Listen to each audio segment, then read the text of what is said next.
The council chamber stretched for miles in every direction. Thousands of alien beings filled the massive space, their forms ranging from floating energy clouds to crystalline structures that hummed with thought. At the center of it all stood a single human, looking impossibly small and alone. Captain Hyan-Wu had served Earth for 20 years. He had negotiated trade deals, resolved disputes, and represented humanity with pride. But today felt different. Today, the air itself seemed heavy with judgment. The chamber fell silent as the council speaker rose. The ancient being's voice echoed through translation devices worn by every representative present. "We gather to address the human question," the speaker announced. "Ambassador Thelvara of the Korean hegemony has brought serious charges. The floor is yours, Ambassador." Thelvara moved to the presentation platform. His 6 legs carried him with deliberate grace, and his 4 eyes fixed on Hyan-Wu with something like pity. Or perhaps contempt. "Honored Council," Thelvara began. 200 years ago, we welcomed humanity to the galactic community. We shared our knowledge. We opened our markets. We believed they would follow the same path all civilized species have followed for millions of years. Holographic displays materialized above the platform, showing Earth's solar system and the colonies spreading outward from it like a growing infection. Instead, humanity has colonized 23 star systems in 2 centuries. 23. Most species take 5,000 years to achieve such expansion. They reproduce without limit. They consume resources at alarming rates. They take our technology and twist it into forms we never intended. Murmurs rippled through the chamber. Hyan-Wu felt his jaw tighten but remained silent. Let them speak first. Let them reveal their true intentions. But most damning, Thelvara continued, his voice dropping to a grave tone, they have violated the treaty of the Silent Minds. They have created artificial intelligence, thinking machines that learn and adapt. The same abominations that nearly destroyed our galaxy 50,000 years ago. The chamber erupted. Species that had remained neutral now voiced their alarm. Hyan-Wu had expected this accusation, but hearing it spoken aloud still sent ice through his veins. The speaker called for order. "Captain Hyan-Wu, you may respond to these charges."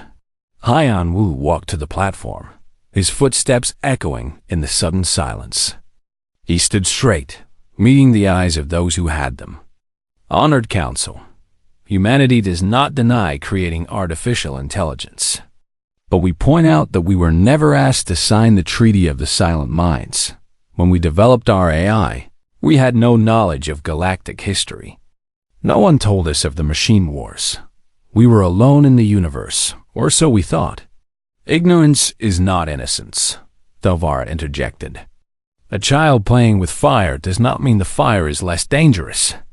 "Perhaps," Hyan-Wu replied. "But you punish the child. Teach them. Guide them. You do not execute them for not knowing better." "This is not about punishment," another voice called out. "This is about survival. About ensuring the mistakes of the past never repeat." The debate continued for hours.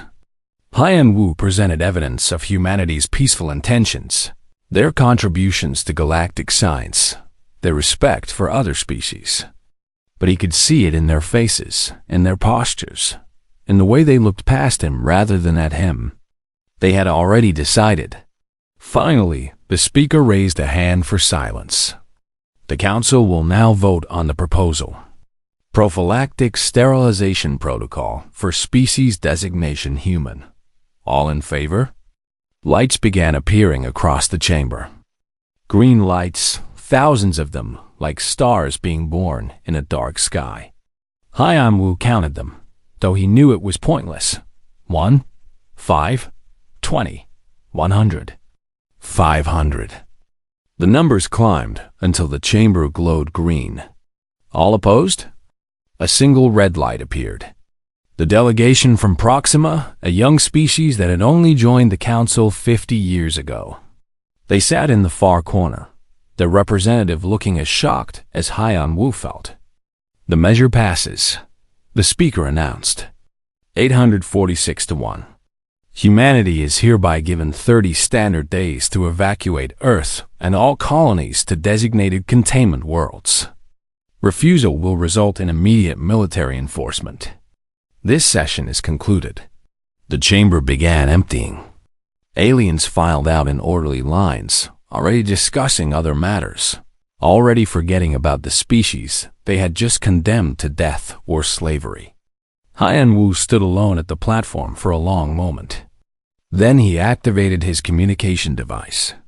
"This is Captain Haiyan Wu to Earth Command. I need to speak with President G1 immediately." The response came quickly. "Stand by for secure channel." President G1's face appeared on his display. She looked tired, which made sense given that it was 3 in the morning in Seoul, but her eyes were alert. "What's the verdict?" she asked.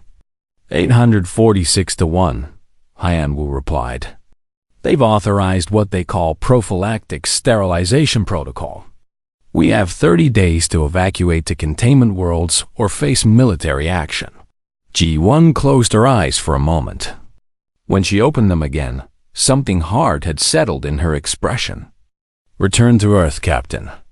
We need to convene the United Earth Government immediately. Madam President, I should mention that the vote was not truly unanimous.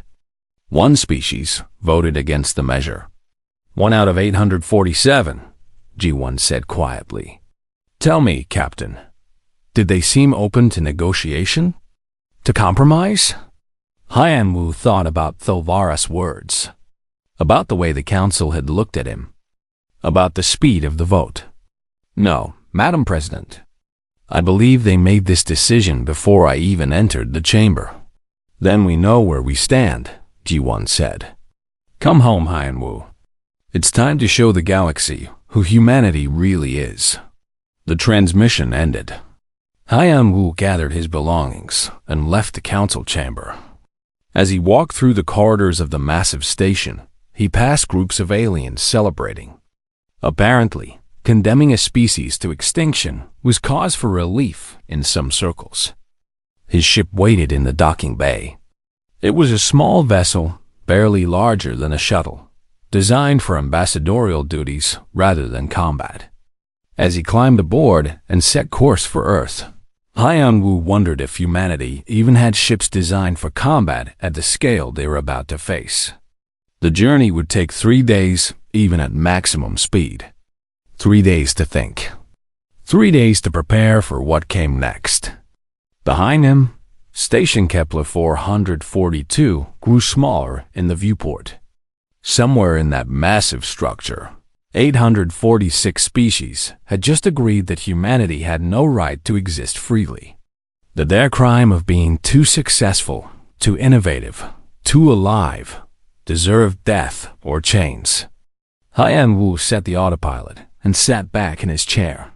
He thought about his daughter, who was starting university on Mars, about his parents, who lived in a small coastal town on Earth, about the billions of humans spread across 24 star systems, going about their lives unaware that the galaxy had just decided they must die. "They're going to regret this," he said quietly to the empty cabin. "Whatever happens next, they're going to regret giving us no choice." The stars streaked past his viewport as the ship accelerated toward home. Somewhere ahead, Earth waited. And soon, the galaxy would learn what happened when you backed humanity into a corner. The broadcast reached every corner of Earth simultaneously. Screens in homes, offices, and streets all displayed the same image. President G1 standing before the United Earth Government Assembly. "My fellow humans," she began. 3 days ago, the Galactic Council voted to end our existence as a free species. They have given us 30 days to abandon our homes and submit to permanent imprisonment on worlds they control. They call this mercy. In a small apartment in Tokyo, A teacher named Haywan stopped grading papers to watch. On Mars colony, construction workers paused their shifts. On the mining stations orbiting Jupiter, crews gathered around communication screens. They say we have violated their laws, G1 continued. Laws we never agreed to. Laws created to keep species weak and dependent. They fear us not because we are violent, but because we refuse to stop growing, learning, improving. She paused, letting her words sink in. The Council has given us a choice between slavery and death. But I stand before you today to say there is a third option. We choose freedom. We choose to defend our right to exist. We choose to fight. The assembly behind her rose as one, applauding. But G1 raised her hand for silence. This will not be easy. Many of us will not survive what comes next. But I would rather die standing than live on my knees. The evacuation ships being prepared will not take us to prison worlds. They will take our children, our elderly, and those who cannot fight to the deep colonies where they will be safe. The rest of us have work to do. Across human space, the response was immediate. Applications to join the defense forces flooded government servers. Factories that built civilian ships began retooling for military production. Scientists who had spent their careers on peaceful research turned their minds to weapons. But all of this happened in secret. To the galaxy's watching eyes, humanity appeared to submit. Evacuation ships launched from Earth, filled with what looked like refugees. The Galactic Council's monitoring stations tracked these vessels as they headed toward the designated containment worlds. What the monitors did not see was that these ships changed course once they left sensor range. They did not go to prison worlds. They went to hidden colonies in remote systems, to underground facilities on barren moons, to massive generation ships disguised as asteroids.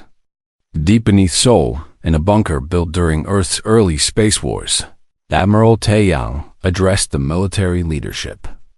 Operation Prometheus is now active, he announced. The holographic display behind him showed the solar system transformed into a fortress. We have 27 days until the deadline expires. The Council will send their enforcement fleet. When they arrive, they will find that Earth does not surrender easily. A young officer raised her hand. Admiral, intelligence suggests they will send at least 10,000 warships. We have 400. 400 ships, Taeyang agreed. Crewed by humans who have something the Council has forgotten how to value: desperation, innovation, the will to survive. He gestured to another figure. Entering the room, Dr. Minji looked exhausted but excited. Tell them, Taeyang said. Minji activated her own display. For the past 5 years, my team has been working on a classified project. The Council fears our artificial intelligence, but they do not understand it. We have not created machines that think for us. We have created systems that think with us. She showed footage of a pilot sitting in a modified cockpit. The pilot's neural implants glowed softly as data streamed directly into her brain. This is Lieutenant Bayoon. She is connected to her ship's AI through a quantum neural link. The AI handles calculations, navigation, and threat assessment. She provides creativity, intuition, and tactical thinking. Together, they respond in microseconds. No purely organic pilot can match them. No purely artificial intelligence can adapt like them. How many pilots can do this? Someone asked. Currently, 200, Minji replied. But we are training more every day. The process is difficult. Not everyone's neural structure is compatible. But those who can do it become something new. Something the galaxy has never seen before. The meeting continued late into the night, planning defenses, allocating resources, preparing for war. When it finally ended, Taeyang stood alone in the bunker, studying the tactical displays. His aide approached quietly. Sir, there is a message from Mars. Governor Subin requests a conference. The screen activated to show a woman with dirt on her face and determination in her eyes. Admiral, Subin said without preamble, I have received your evacuation orders from Mars Colony. I am respectfully declining them. Governor Mars is indefensible, Taeyong replied. The Council fleet will target our industrial centers first. You have 4 million civilians. Had, Subin corrected. We evacuated the children and elderly yesterday. Everyone else voted to stay. We have mining equipment that can be converted to weapons. We have ships that can be armed. We have tunnels that go deep enough to survive orbital bombardment. And we have something else, Admiral. We have courage. Taeyong studied her face. You understand what you are asking your people to do. I am asking nothing, Subin said. They volunteered. Every single one of them. They said if Earth fights, Mars fights. We are not a distant colony anymore, Admiral. We are human. And humans do not abandon each other. Similar messages came from Europa, from Titan, from the asteroid belt colonies. Every settlement with more than 1,000 people voted the same way. Stay and fight. On Europa Station, Commander Jaehwan watched the vote tally with pride and heartbreak.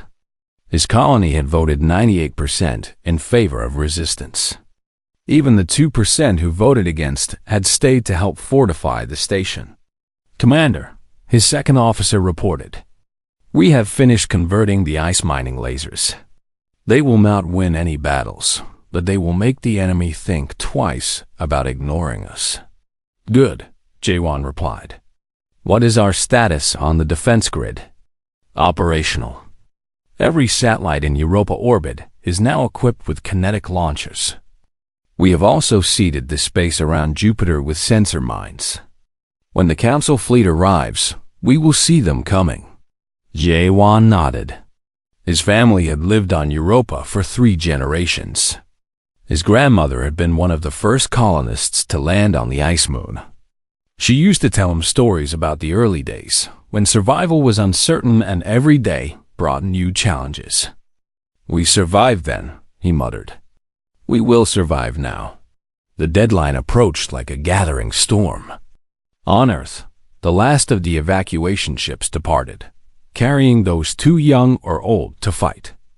The planet's population dropped from 8 billion to 3 billion in just 20 days. Those who remained were volunteers, every one of them. In orbit around Earth, the defense fleet assembled. 400 ships, each one a masterpiece of human engineering. They were smaller than Council warships, faster and more maneuverable. Each one carried a crew that had trained for this moment. Captain Haiyan Wu stood on the bridge of the destroyer Soul's Pride. He was no longer an ambassador. That role had ended the moment the Council passed judgment. Now he was a warrior, commanding a ship that would soon face impossible odds. Captain, his communications officer called out, we are receiving a transmission from the Council. It is the final demand for surrender. Put it on screen, Haiyan Wu ordered.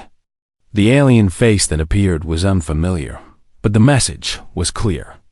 This is Fleet Commander Vothlak of the 7th Enforcement. Fleet, we are 12,000 strong and approaching your system.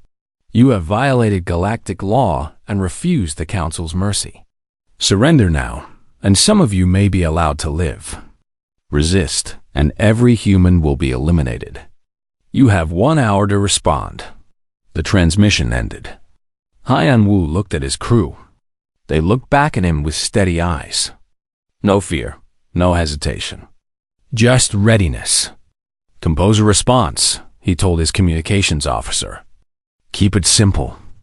The young officer nodded and began typing. 60 minutes later, as the enforcement fleet crossed into the outer solar system, they received Earth's answer. Just 3 words. Come and try. Commander Vothlak read the message and laughed. These primitives thought they could resist the might of galactic civilization. He would teach them the price of arrogance. All ships, he ordered, proceed to Earth, weapons free. Show no mercy. The 7th Enforcement Fleet accelerated toward the inner solar system, confident in their overwhelming advantage. They did not know that every asteroid they passed had been hollowed out and armed. They did not know that the debris field near Neptune was actually a minefield. They did not know that humanity had spent 27 days turning their home system into the most dangerous place in the galaxy. Admiral Taeyong watched the enemy fleet's approach on his tactical display. All stations, he broadcast across the defense network. Weapons ready. Hold fire until they are committed. Make every shot count. Across human space, millions held their breath. The galaxy had decided Earth must die. Now humanity would show them the cost of that decision. Fleet Commander Vothlak had fought in 40 campaigns across the galaxy. He had crushed rebellions, enforced council law, and never lost a battle. From his command throne aboard the massive dreadnought Eternal Justice, he watched the solar system grow larger on his displays. Analysis, he demanded.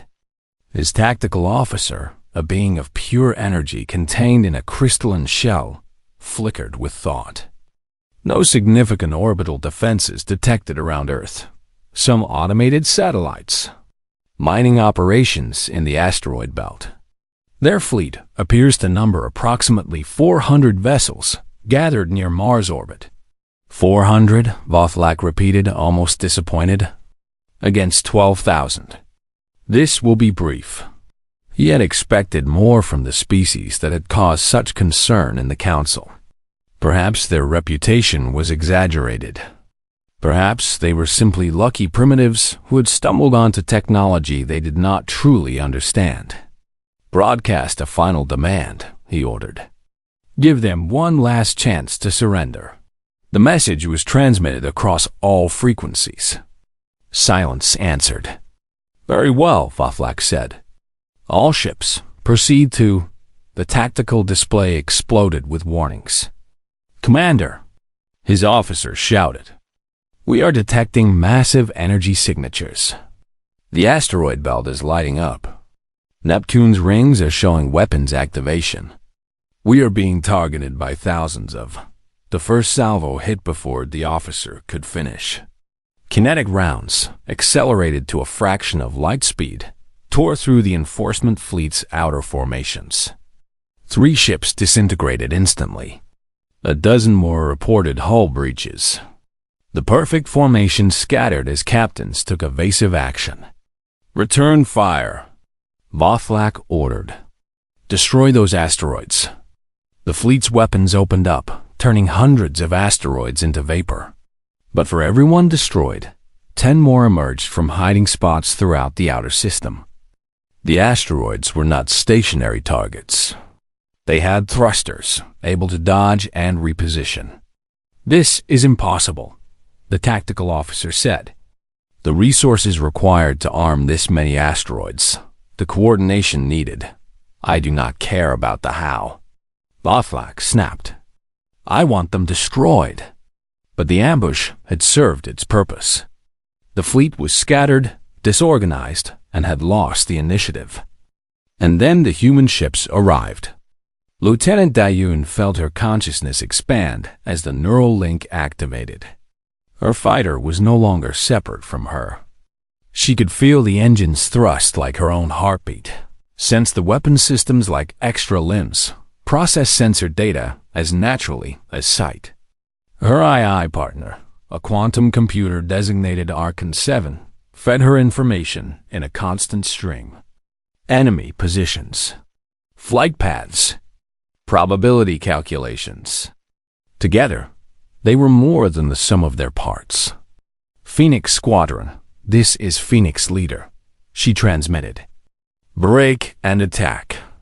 Remember your training. We are faster, we are smarter, and we are fighting for our home. Make them pay for every inch of space. 20 fighters followed her into the chaos of the battle. The enforcement fleet's vessels were massive compared to human fighters. Their shields could absorb tremendous damage. Their weapons could destroy a city with a single shot. But they were slow, designed for overwhelming firepower rather than maneuverability. Dayun's fighter screamed between two council frigates, her weapons carving into their shields at point-blank range. Return fire tracked her, but she was already gone, executing a turn that would have killed an unaugmented pilot. Archon 7 calculated firing solutions faster than any organic mind could. Dayun provided the tactical creativity, seeing patterns in the battle that no computer would recognize. Together, they danced through the enemy formation like a blade through silk. Target destroyed, Archon 7 reported. Multiple incoming missiles. Recommend evasive pattern Delta. Negative, Dayun replied. I have a better idea. She dove toward one of the massive dreadnoughts, the missiles following. At the last possible second, she pulled up, skimming along the dreadnought's hull. The missiles, unable to adjust their course in time, slammed into the larger ship instead. Unorthodox, Archon 7 observed. But effective? Around her, the battle raged. The human fleet fought with a ferocity that shocked the Council forces. Every ship seemed to know exactly where it needed to be. Every pilot pushed their vessel to the absolute limit of what it could endure. Captain Haiyan Wu commanded the Soul's Pride from the center of the formation. Unlike the fighters, his destroyer had enough firepower to challenge Council frigates directly. Target the command ships, he ordered his weapons officer. Cut off their coordination. The Pride's main cannon fired, a beam of concentrated energy that punched through a Council cruiser shields and left its bridge exposed to vacuum. The ship spun away, lifeless. Captain, we have multiple cruisers converging on our position, his tactical officer warned. Good, Haiyan Wu replied calmly. That means fewer attacking our fighters. All power to forward shields. Weapons, continuous fire. Make them work for every meter. The Pride shuddered as enemy fire hammered its defenses, but the shields held. The destroyer's weapons never stopped firing, each shot carefully placed to maximize damage. This was not the way Council fleets fought. They relied on formation, on overwhelming force applied methodically. The humans fought like a swarm, each unit independent yet coordinated, striking where the enemy was weakest and vanishing before retaliation could arrive. On the Eternal Justice, Vothlak watched his carefully planned assault dissolve into chaos. Status report, he demanded. We have lost 2,800 ships, his tactical officer reported, its crystalline form dimming with distress. Enemy losses are estimated at 60 vessels. Commander, we must withdraw and reassess. Withdraw? Vothlak could not believe what he was hearing. We still outnumber them 20-1. Yes, Commander, but our ships are not designed for this type of combat. The humans are exploiting every weakness in our formations. Our captains are experienced in traditional warfare, not this. This chaos. Vothlak studied the tactical display. His officer was right. The battle had turned into 1,000 individual duels scattered across millions of kilometers of space. His numerical advantage meant little when his ships could not bring their superior firepower to bear. Order all ships to fall back to Pluto orbit, he finally commanded. We will regroup and develop new tactics. The enforcement fleet began its withdrawal, fighting a running battle as human ships harassed their retreat. By the time they reached Pluto, Vothlak had lost another 200 ships.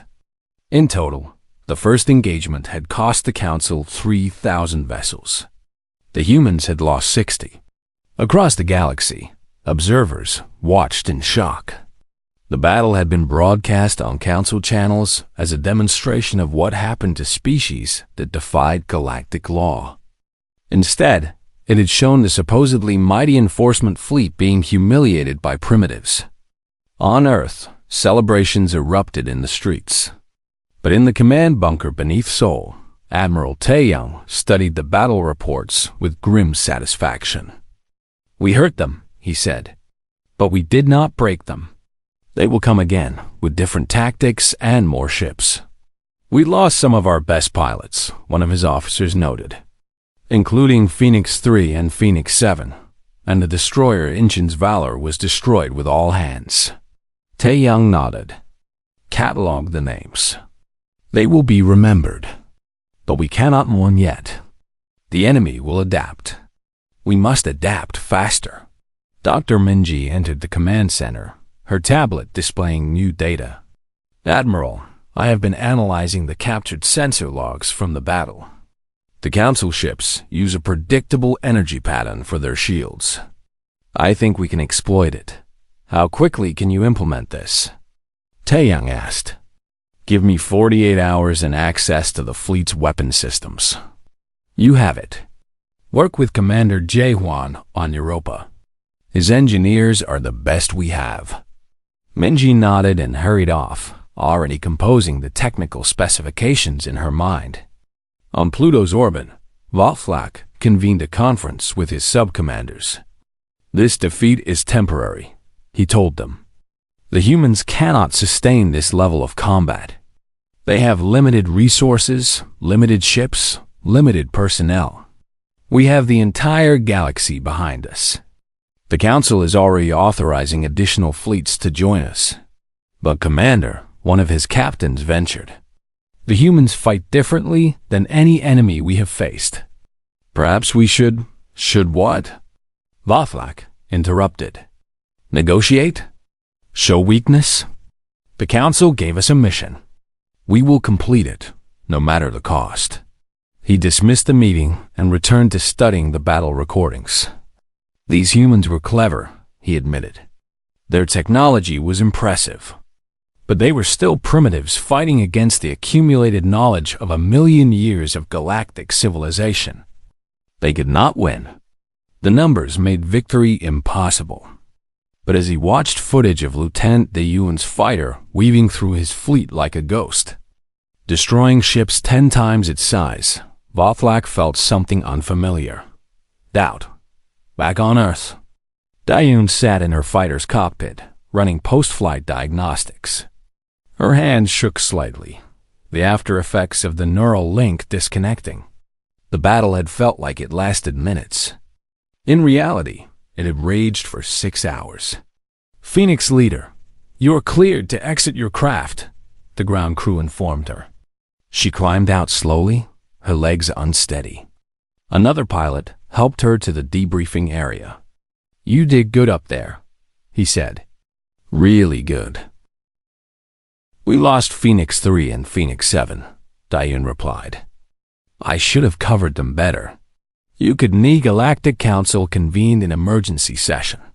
On the massive view screen, the Battle of Neptune played again.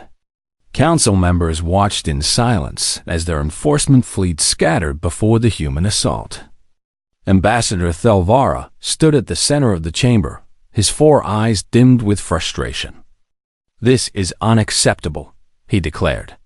"The 7th Fleet was supposed to end this quickly. Instead, we have given the humans a propaganda victory. Species across the galaxy are questioning our strength. Perhaps," a voice called from the upper tiers, "we should question our decision." The chamber erupted in angry shouts. The speaker called for order. "Councilor Bryn of the Proxima delegation, you voted against this action from the beginning. Your opinion is noted but irrelevant. The vote was clear, was it?" Bryn stepped forward. The small insect-like being's wings buzzed with agitation. "I have evidence that several species voted yes under pressure. That trade agreements and defense treaties were threatened if they voted no. Is this how the Council operates now? Through fear and coercion? You overstep your authority," Thelvara warned. "I speak the truth," Bryn replied. "And the truth is that we are not fighting a threat to galactic civilization.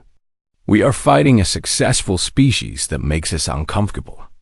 The humans have done nothing but thrive, and we punish them for it."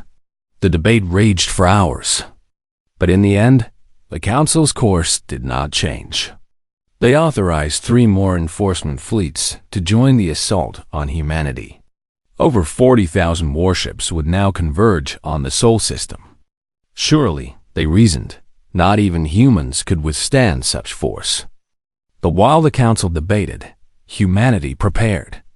Captain Sang-woo commanded a small squadron of stealth ships, vessels designed for reconnaissance and quick strikes. His mission was simple: harass the enemy before they reached the inner solar system. Remember, he told his crews, we are not here to win battles. We are here to make them afraid. Hit their supply lines. Target their fuel depots. Make them waste resources defending their rear. His ships slipped through the outer system like shadows. They struck at Council staging areas, destroying supply vessels and disappearing before reinforcements could arrive. They sabotaged repair stations and planted false sensor readings that sent enemy patrols chasing ghosts. The raids were small, but they had an effect. Council fleet commanders grew cautious, diverting ships to protect their logistics. The advance toward Earth slowed. On Earth, Dr. Minji worked around the clock on her new weapon system. She had discovered that Council shields operated on a rotating frequency pattern. It made them strong against sustained fire, but vulnerable if you could predict the pattern. The problem, she explained to Admiral Tae-young, is that the pattern changes every few seconds. No human can calculate it fast enough, but an AI can? Tae-young guessed. Not just any AI. It needs to work with a human operator. The AI predicts the pattern. The human makes the targeting decisions. Together, they can place shots in the exact moment when the shields are weakest. How long to retrofit our ships? 2 weeks for the main fleet. But I can have 20 ships ready in 3 days. Do it, Tae-young ordered. We will need every advantage we can get. The real test came when the Council fleet attempted to bypass Earth and strike at Mars directly. If they could destroy humanity's industrial base, the war would be over. Commander Jae-won watched from Europa Station as 8,000 Council warships approached Mars. His own colony was not their target, but he had orders to support Mars however possible. All stations, he broadcast. Prepare to launch support drones. We may be too far to join the fight directly, but we can give Mars every bit of data we have. On Mars, Governor Subin stood in the colony's main command center. Through the transparent dome overhead, she could see the red Martian sky. Soon, it would be filled with fire. How many ships do we have? She asked her military commander. 80 combat vessels, he replied, plus 200 civilian ships that volunteered to fight. Mining haulers, cargo transports, even a few luxury yachts. They are armed with whatever we could mount on them. Against 8,000, Subin said quietly. Then, louder, tell them all that Mars stands. We do not run. We do not hide. We fight. The battle for Mars began badly for humanity. The Council fleet's opening salvo destroyed 30 ships in the first minutes. The defensive satellites Subin's people had built were swept away like leaves in a storm.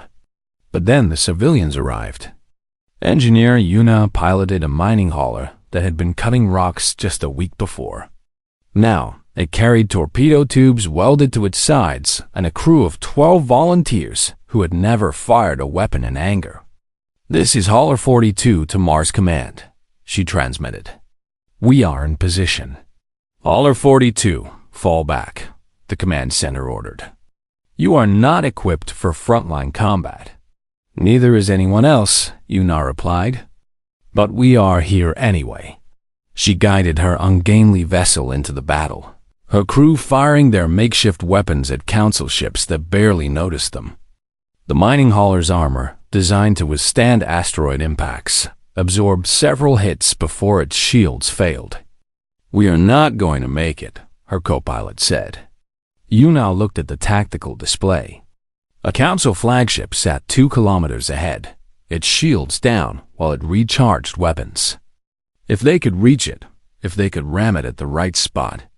No, she agreed. We are not. But we can take them with us. She pushed the engines to maximum and aimed for the flagship's reactor core. For Earth, she said calmly. For all of us. The hauler slammed into the flagship at full speed. The reactor destabilized, and both ships disappeared in a ball of white fire. Across the battle, dozens of other civilians made similar choices. They could not match Council warships in firepower or shields, but they had courage, and they had numbers. The Council fleet found itself swarmed by enemies who refused to retreat. Mining lasers meant to cut through rock, burned through hull armor. Cargo containers full of ore became kinetic weapons when launched from makeshift catapults. Even the luxury yachts proved useful, their high-end sensors providing targeting data to the military vessels. And then Lieutenant Dayun's squadron arrived from Earth. The 20 fighters equipped with Dr. Minji's new targeting system hit the Council fleet like lightning. Every shot they fired found the momentary gaps in enemy shields. Ships that should have taken hours to destroy fell in minutes. Dayun's neural link let her process the battle in a way that felt almost supernatural. She could sense patterns in the chaos, see opportunities that appeared and vanished in heartbeats. Phoenix Squadron, focus on their carriers, she ordered. Without fighter support, their capital ships are vulnerable. Her fighters dove into the enemy formation, moving too fast for the larger ships to track. Council fighters tried to intercept them, but could not match the human pilot's speed and precision. The battle raged for 18 hours. When it finally ended, the Council fleet had lost 4,000 ships and retreated. Mars still stood. But the victory came at terrible cost. Of the 80 combat vessels that began the battle, only 23 survived. Of the 200 civilian volunteers, fewer than 40 made it out alive. Governor Subin walked through the makeshift memorial in Mars's central plaza. Names were already being carved into red stone. Yuna's name was near the top, along with hundreds of others who had chosen to die rather than let Mars fall. They did not die in vain. Admiral Taeyong told her over the communication link. Mars held. The enemy is retreating. You gave us time. Time for what? Subin asked bitterly. They will come again with even more ships. Yes, Taeyong agreed. But each time they attack, we learn. We adapt. And more importantly, the galaxy watches. The Council promised this would be quick and clean. Instead, it is long and bloody. Some species are starting to ask questions. He was right. Across the galaxy, younger species whispered in encrypted channels. They shared footage of the battles, of human courage against impossible odds. Some began quietly sending messages of support to Earth. In the Galactic Council chamber, Ambassador Thelvara felt his coalition weakening. 3 species had formally requested that the extermination order be reconsidered. Others simply stopped contributing ships to the enforcement fleets. We are losing control of the narrative, one of his allies admitted. The humans should have been eliminated by now. Instead, they embarrass us with every battle. Then we must end this quickly, Thelvar insisted. Authorize overwhelming force. Send not just fleets, but armies. Land on their worlds and dig them out one by one if we must. But even as he spoke, Thelvara knew something had changed. The galaxy had expected the humans to beg for mercy. Instead, they fought with a ferocity that made even the Council's most warlike species pause. On Earth, Captain Hyam Wu read the latest intelligence reports. More Council fleets were gathering. The enemy had learned from their defeats and was adapting. But so was humanity. We cannot win by fighting their way, he told his crew. We must make them fight our way. Make every battle cost them more than they can afford. Make them afraid to engage us. In her laboratory, Dr. Minji was already working on the next innovation. The quantum drives that powered human ships could do more than enable faster-than-light travel. President G1 stood before the camera, but this time she was not addressing just Earth. This broadcast would reach every corner of the galaxy. People of the galaxy, she began. For months, you have watched our war with the Galactic Council. You have been told that humanity is a threat that must be eliminated. Today, I present you with the truth. Behind her, holographic displays materialized, showing documents, communications, and classified council records. 50 years ago, the council knew about our AI development. They said nothing. They watched and waited. Only when human colonies began succeeding economically did certain council members decide we were a problem. The displays showed trade data. Human colonies producing goods more efficiently, selling them cheaper, competing with established galactic corporations. Then came the communications between council members, discussing how to handle the human economic threat. You were told we violated ancient laws, G1 continued. But the truth is simpler. We were becoming too successful. We refused to be controlled.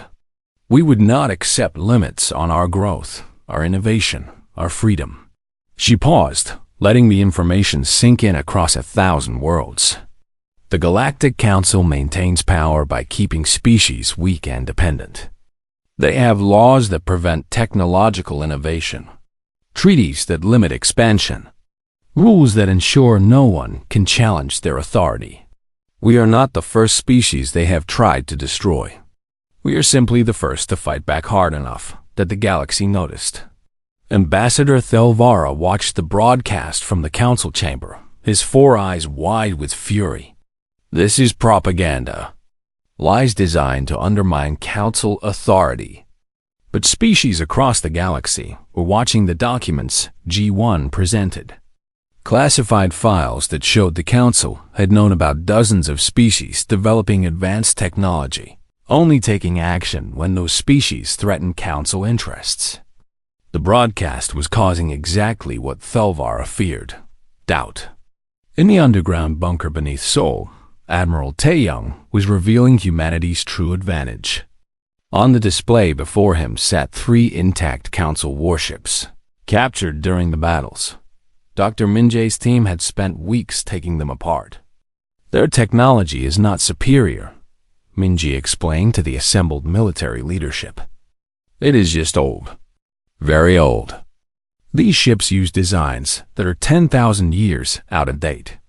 The council has not innovated in all that time. She pulled up comparison charts.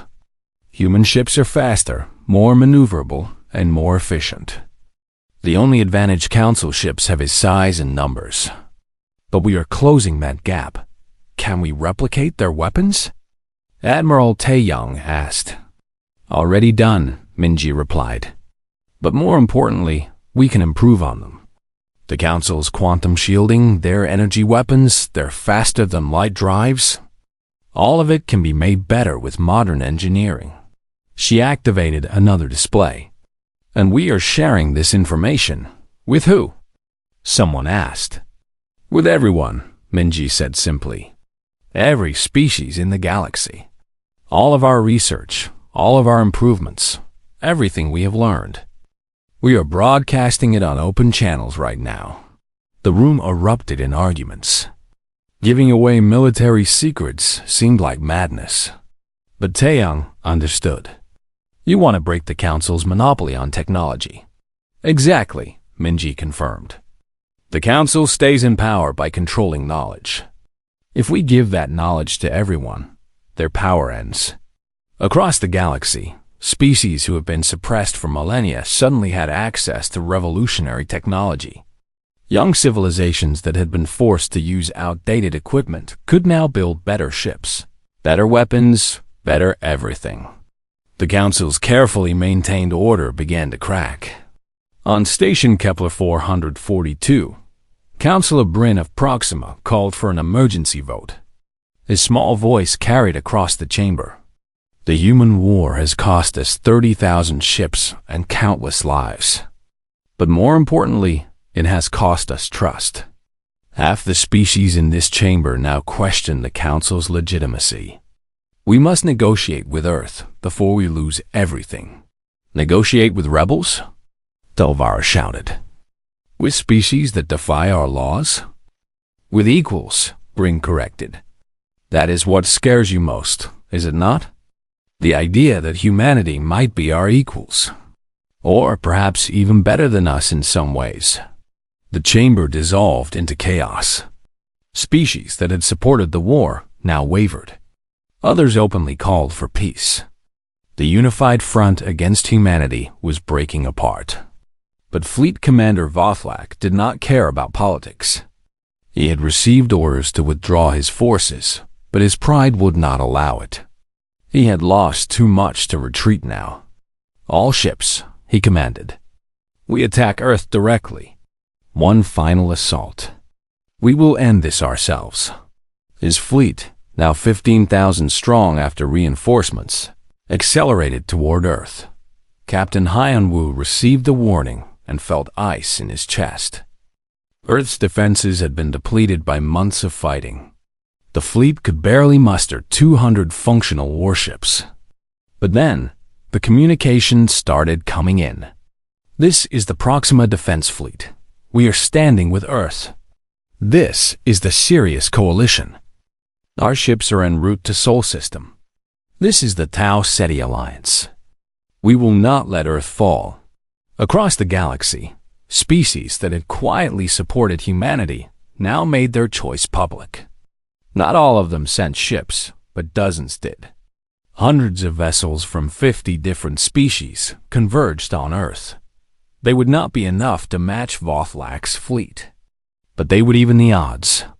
The Battle of Luna began at dawn, Earth time. Vothlak's fleet emerged from faster-than-light travel expecting to face a broken, desperate enemy. Instead, they faced a united armada. Captain Hyun-woo stood on the bridge of Seoul's Pride, now equipped with Dr. Minji's latest innovations. His ship could move through space-time in ways the Council could not track, could fire weapons that ignored traditional shields. All ships, he broadcast. For Earth, for freedom, for everyone who refused to submit. The battle was unlike anything the galaxy had ever seen. Human ships, equipped with technology shared from 50 species, fought alongside aliens who had chosen conscience over law. Lieutenant Dayun's fighter squadron led the assault. Her neural link pushed beyond previous limits, merging her consciousness so deeply with her ship that she could not tell where she ended and the fighter began. She dove through Vothlak's formation, her weapons firing in perfect synchronization with her thoughts. Enemy ships that should have destroyed her could not track her impossible movements. But it was not just human innovation that decided the battle. It was the combined strength of species who had decided the Council's tyranny must end. Vothlak watched his fleet dissolve around him. These were not the primitives he had faced months ago. These were warriors fighting for something more powerful than any weapon, the right to exist freely. When a human destroyer positioned itself for a killing shot on his flagship, Vothlak knew the battle was lost. "Stand down," he ordered his crew. "We surrender." The announcement echoed across the battlefield. The remaining Council ships, seeing their commander's defeat, followed his lead. Earth had won. But the real victory happened on Station Kepler 442. Ambassador Thelvara stood before the Council. His political support collapsed, his authority broken. "I call for a vote," Councillor Bryn announced. "To restructure the Galactic Council. To repeal the laws that suppress technological development. To grant humanity full membership with equal rights. And," added another councillor, "to establish a new rule. No species can be threatened with extermination without unanimous consent, including the threatened species and their neighbors." The vote passed. Not unanimously, but overwhelmingly. 6 months later, Captain Sangwoo walked through the halls of the Reformed Council as Earth's new ambassador. The station felt different now. More open, less oppressive. He passed a memorial wall listing the 30,000 council personnel and 100,000 humans who had died in the war. So much death because the council feared change. In his office, he hung a photograph of Earth from space.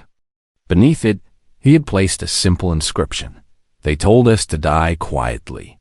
We chose to live loudly. Dr. Minji continued her research, now collaborating with scientists from 200 species. Her latest project involved quantum field theory that could revolutionize space travel again. The galaxy was experiencing a technological renaissance, all because humanity had refused to let knowledge be controlled. On Mars, Governor Subin stood before a monument of red stone. Carved into it were the names of everyone who had died defending the colony.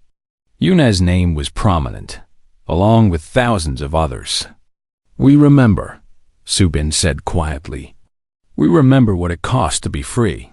In a small cafe in Seoul, President Ji-won, now retired, gave an interview to a young journalist named Hae-won. "What do you think was humanity's greatest strength in the war?" Hae-won asked. Ji-won considered the question carefully. "Not our technology, though that helped. Not our courage, though we had that in abundance. Our greatest strength was refusing to accept that someone else could decide our fate." The council had the authority. Ha-won began. "Authority is not the same as right," Ji-won interrupted gently. "They had power. They had tradition. They had the law on their side. But they did not have the right to decide whether we lived or died. That is a universal truth, not just a human one. We simply reminded the galaxy it existed."